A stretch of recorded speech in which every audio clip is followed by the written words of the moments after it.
We're going to be talking about scrotal ultrasound. The title of this lecture is Everything You Want to Know But Are Afraid to Ask. You can see sometimes when we are faced with initial images, it can be a little confusing as to what we're looking at, and we'd like to be as definitive as possible. What are you looking at here? Is this a young girl, or is it an old woman?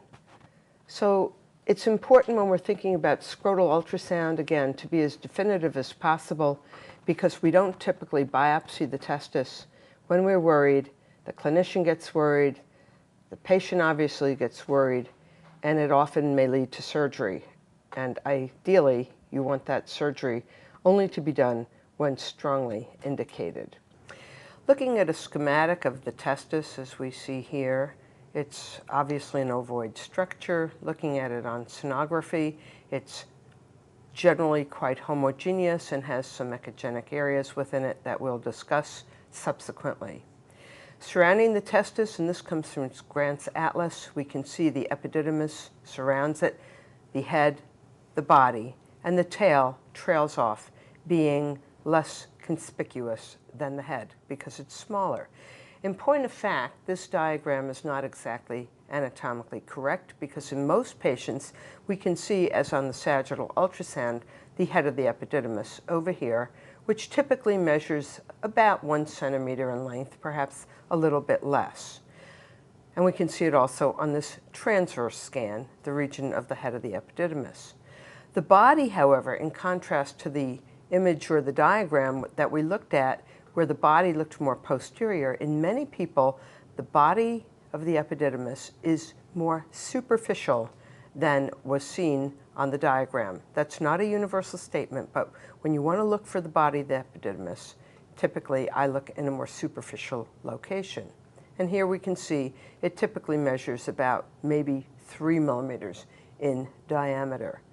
Now we'll call this a challenge case because I'm going to ask you, do you see any problem, specifically that hypoechoic area relative to the head of the epididymis?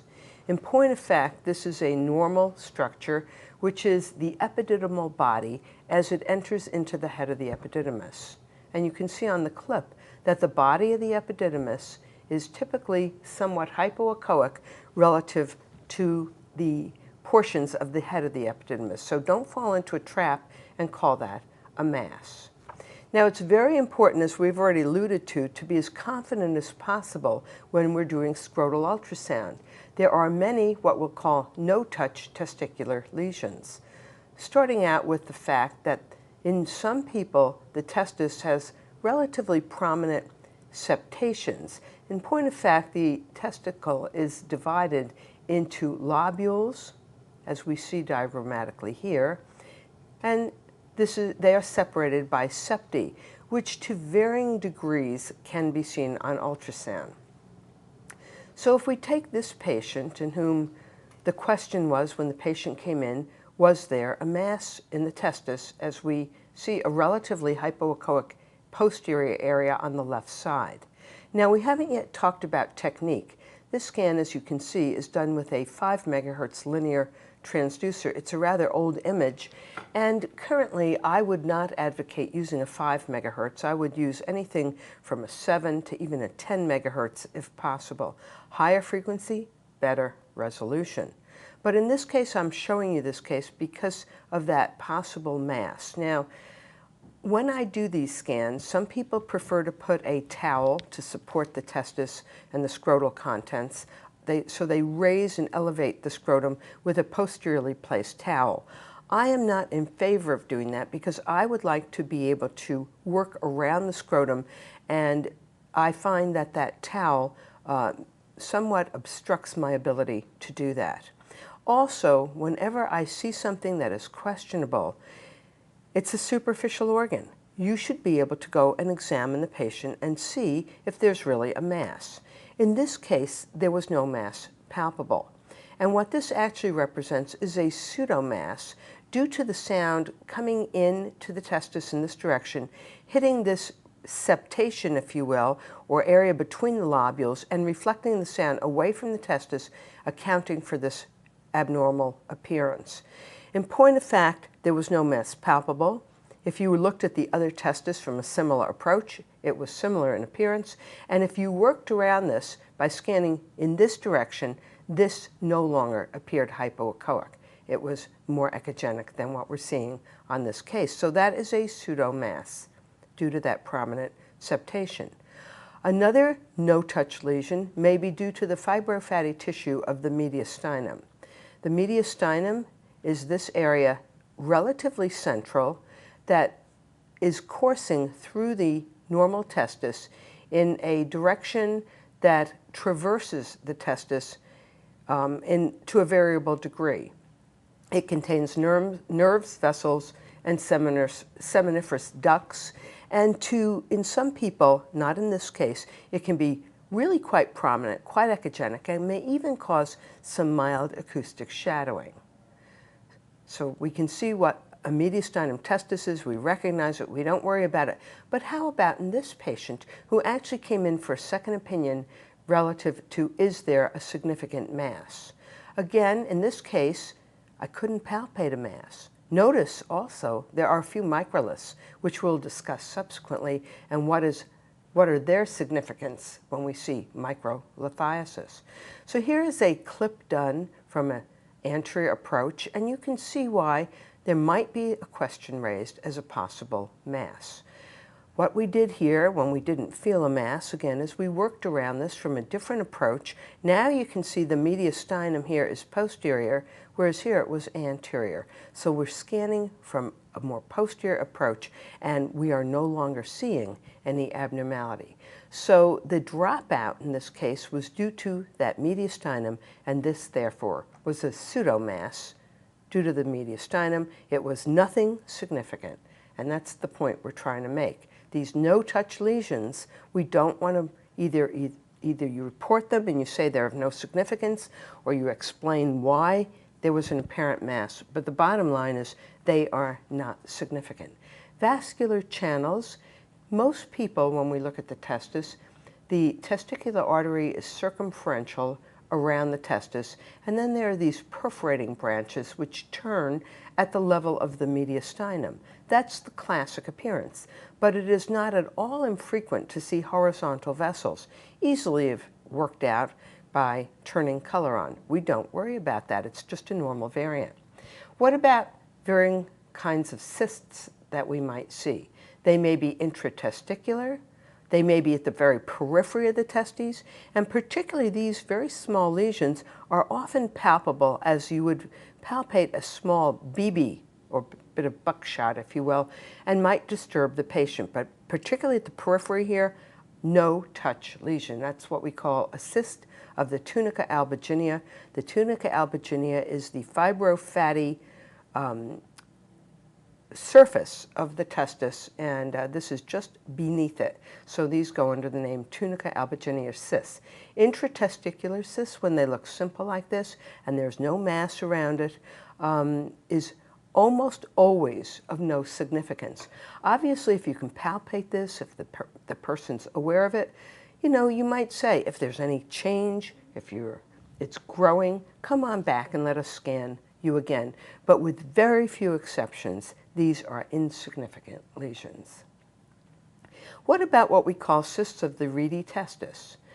The reedy testis, as we can see on the diagram, is where we have a coalescence of the seminiferous tubules within the testis at the level of the mediastinum. Now, sometimes these small tubules can dilate, as we see on a transverse scan running along the course of the mediastinum and on a sagittal scan in the same plane as we showed you the mediastinum as an echogenic line earlier, but instead now going to variable degree how much they run across and in a sagittal plane, never going completely from one end of the testis to the other. Very classic appearance for some dilatation of the reedy testis. So why do certain people get this? These, when they dilate, are more or less symmetric, not exactly to the same degree, but there is a relative bilateral symmetry in most patients. So who gets these? Why do we see dilatation of these tubules, if you will? Well, if there's obstruction anywhere beyond this level, that is in the epididymis or in the vas, you may end up with dilatation in the rete testis. And therefore, it shouldn't surprise you if there's an obstruction, say here, that you not only have the dilated tubules at the level of the rete testis, but you also may end up with cysts in the epididymis, as we can see in this patient, a cyst in the epididymal head. These typically are non-palpable at the level of the mediastinum. We've already said they're bilateral, but not absolutely symmetric, avascular. And the bottom line is, if you ask a man in whom you see this, have you had a vasectomy? Very, very commonly, the answer will be in the affirmative. So we don't worry about those. What about calcifications? Another group of no-touch lesions. These can occur in a variety of locations, often involving the tunica albuginea. We've already said that's the outer surface of the testis. And here we can see a small linear non-shadowing line. Because of its thinness, it doesn't have shadowing. Here we can see another one, perhaps with a tiny bit of shadowing, surrounded by a hydrocele, localizing it clearly to the level of the tunica albuginea. I don't know why people get these. Perhaps it's scarring, but they're of no significance. Sometimes we see little echogenic foci, and in this case we can see it in small hydroceles. The hydroceles themselves, when they're small, are not significant.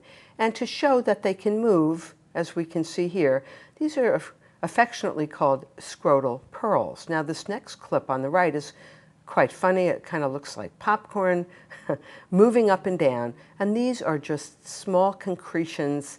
I can't tell you exactly why people get them, but some people have suggested this could be due to inflammation of the tunica that's broken off, or perhaps there's appendages that occur at the level of the epididymis, also at the level of the testis, where little outpouchings or appendages may become infarcted and break off, accounting for these scrotal pearls. They're of absolutely no clinical significance, no touch lesions. What about seeing a small echogenic focus? You can see some acoustic shadowing. Here is a single echogenic focus. Here is a grouping of them together with slight shadowing in patient 2. Well, what do we make of this? These are larger than what we would think of when we talk about microlithiasis, which we will subsequently address. So these calcifications, or areas perhaps of fibrosis, what do we make of them? Well, in this case, they were of no significance. The patient had no underlying problem. However, in this patient, that was not true. This patient came in with some mediastinal adenopathy, and when further imaging was done, we can see there's retroperitoneal adenopathy. This is due to a patient who actually has an underlying germ cell tumor causing the adenopathy. Now, the question is, what is the relationship of that to the testis?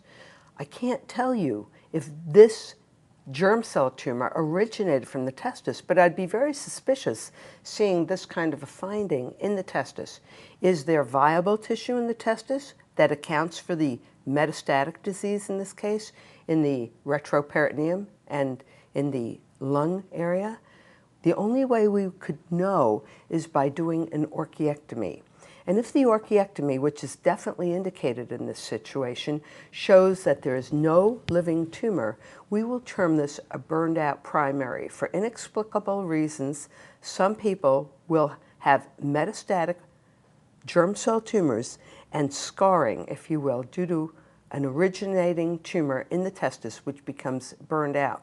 But the only way we can tell is by doing an orchiectomy to prove it, because that's very important to know if there's living residual tumor in the testis in that case.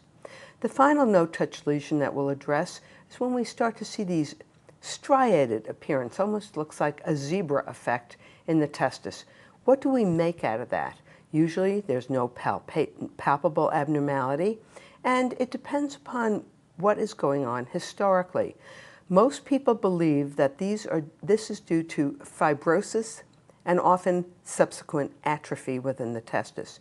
Now, people who have arteriosclerotic disease are subject to getting fibrosis, so elderly patients, perhaps diabetic patients with associated atherosclerosis, can end up with this. And sometimes people who have had radiation to the area of the scrotum may therefore also develop atrophy and fibrosis in their testis with this appearance. There's no indication to do anything for it, but especially if it's asymmetric, to make note of that with subsequent associated atrophy. That certainly should be mentioned, and if you have any history that can account for it, you might include that in your report.